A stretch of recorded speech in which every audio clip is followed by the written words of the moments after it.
श्री राधे राधे। प्रिय भगवतजन, भक्ति कथाओं के अंतर्गत आज आप श्रवण करेंगे शिष्य श्रेष्ठ आरुणि की कथा। गुरुर्ब्रह्मा गुरुर्विष्णु गुरुर्देवो महेश्वर गुरुर्साक्षात् परं ब्रह्म तस्मै श्री गुरुवे नमः। जीवन में किसी पर श्रद्धा हो, किसी पर भी पूर्ण विश्वास हो तो बस बेड़ा पार ही समझो। किसी के वचन को मानने की इच्छा हो, आज्ञा पालन की दृढ़ता हो तो उसके लिए जीवन में कौन सा काम दुर्लभ है। सबसे अधिक श्रद्धेय, सबसे अधिक विश्वसनीय, सबसे अधिक प्रेमास्पद श्री गुरु भगवान ही हैं, जो निरंतर शिष्य का अज्ञान दूर करने के लिए मन से चेष्टा करते रहते हैं। गुरु के बराबर दयालु, उनके बराबर हितैषी जगत में कौन होगा। जिन्होंने भी कुछ भी प्राप्त किया है गुरु ज्ञान से ही, गुरु कृपा से ही प्राप्त किया है। प्राचीन काल में आज की भांति विद्यालय, हाई स्कूल और पाठशालाएं तथा कॉलेज नहीं थे। विद्वान तपस्वी गुरु जंगलों में रहते थे, वहां शिष्य पहुंच जाते थे। वहां भी कोई नियम से कापी पुस्तक लेकर 4-6 घंटे पढ़ाई नहीं होती थी।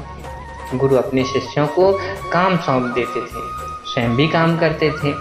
काम करते करते बातों ही बातों में वे अनेक प्रकार की शिक्षा भी देते थे, और किसी पर गुरु की परम कृपा हो गई तो उसे स्वयं ही सब विद्याएं आ जाती थीं।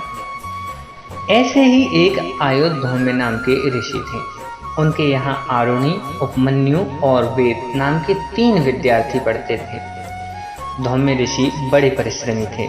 वे विद्यार्थियों से खूब काम लेते थे, किंतु उनके विद्यार्थी भी इतने गुरुभक्त थे कि गुरुजी जो भी आज्ञा देते उसका पालन वे बड़ी तत्परता के साथ करते, कभी उनकी आज्ञा का उल्लंघन नहीं करते थे। हमारा ख्याल है कि उनके कड़े शासन के कारण ही अधिक विद्यार्थी उनके यहाँ नहीं आए। जो आए वे तपाने पर खरा सोना बनकर ही गए। तीनों ही विद्यार्थी आदर्श गुरु भक्त छात्र निकले। एक दिन खूब वर्षा हो रही थी। गुरुजी ने पांचाल देश के आरुणि से कहा, बेटा आरुणि, तुम अभी चले जाओ और वर्षा में खेत की मेड़ बांधाओ, जिससे वर्षा का पानी खेत से बाहर न निकलने पाए। सब पानी बाहर निकल जाएगा तो फसल अच्छी ना होगी। पानी खेत में ही सूखना चाहिए। गुरु की आज्ञा पाकर आरुणि खेत पर गया। मूसलाधार पानी पड़ रहा था।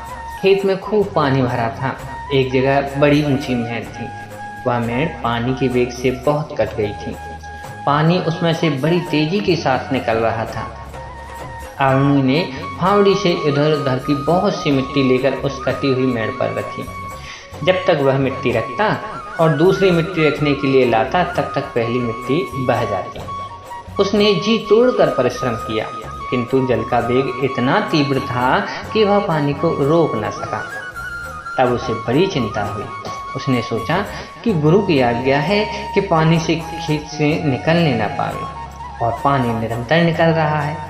अतः उसे एक बात सूझी। फावड़े को किनारे रखकर वह कटी हुई मेड़ की जगह स्वयं लेट गया। उसके लेटने से पानी रुक गया। थोड़ी देर में वर्षा भी बंद हो गई, किंतु खेत में पानी भरा हुआ था। वह यदि उठता तो सब पानी निकल जाता। अतः वह वहीं चुपचाप पानी रोके पड़ा रहा। वहां पड़े पड़े उसे रात्रि हो गई।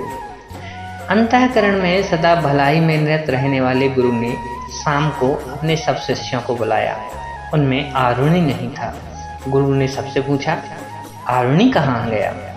शिष्यों ने कहा, भगवान, आपने ही तो उसे प्रातः खेत की मेड़ बांधने भेजा था। गुरु ने सोचा, ओहो, प्रातः काल से अभी तक नहीं आया। चलो चलें, उसका पता लगावें। यह कहकर वे शिष्यों के साथ प्रकाश लेकर आरुणि की खोज में निकले। इन्होंने इधर उधर बहुत ढूंढा, किंतु आरुणि नहीं दिखा। तब गुरुजी ने जोरों से आवाज दी, बेटा आरुणि, तुम कहाँ हो? हम तुम्हारी खोज कर रहे हैं। दूर से आरुणि ने पड़े पड़े ही आवाज़ दी, गुरुजी, मैं यहाँ मेड़ बना हुआ पड़ा हूँ। आवाज़ के सहारे सहारे गुरुजी वहाँ पहुँचे। उन्होंने जाकर देखा कि आरुणि सचमुच मेड़ बना हुआ पड़ा है और पानी को रोके हुए है। गुरुजी ने कहा, बेटा अब तुम निकल आओ। गुरु की आज्ञा पाकर आरुणि मेड़ को काट कर निकल आया। गुरुजी का हृदय भर आया। उन्होंने अपने प्यारे शिष्य को छाती से चिपका लिया, प्रेम से उसका माथा सूंघा और आशीर्वाद दिया। बेटा, मैं तुम्हारी गुरु भक्ति से बहुत प्रसन्न हूँ। तुम्हें बिना पढ़े ही सब विद्या आ जाएगी। तुम जगत में यशस्वी और भगवत भक्त होगे। आज से तुम्हारा नाम उद्दालक हुआ। वे ही आरुणि मुनि उद्दालक के नाम से प्रसिद्ध हुए, जिनका संवाद उपनिषदों में आता है। आगे की कथा अगले भाग में।